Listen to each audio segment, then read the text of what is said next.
So here is one thing related to psychology that I don't see enough psychologists talking about, and 3 things that I do with my clients to make sure they are very prepared.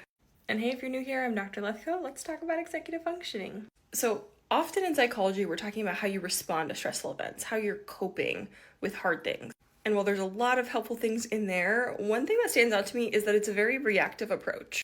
And something I talk with my clients about all the time is how to be more proactive.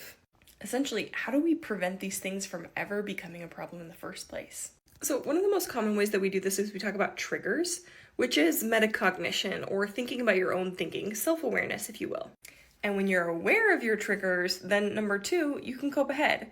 You can plan ahead for times when you most likely will be triggered, and then think through your plan ahead of time so that you have a script for how to respond. Kind of the next level of metacognition, level 3, is when we have so much awareness that we actually say no to things in advance, knowing that maybe things will be a little bit hard. So for example, when I'm working with a student, we will intentionally schedule things not during finals week or when they should be studying for finals. That way they can manage their stress levels. For parents, it's sometimes saying no to doing something extra, even though normally you would, because something else is happening around that time and you want to kind of even out the stress levels. Now this next one is something I call lowering the temp.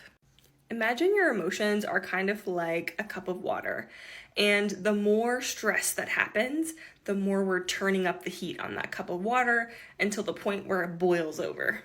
Well, if no matter what, the stove is going to be set to a certain temperature, then what if instead of putting regular water in there, we actually put a block of ice in there?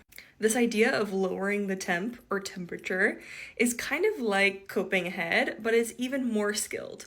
What we're doing is we're down-regulating our nervous system before anything ever happens, so that when things turn up, we have a lot of capacity to tolerate them. So here they are again. Number 1, build metacognition or self-awareness about your triggers.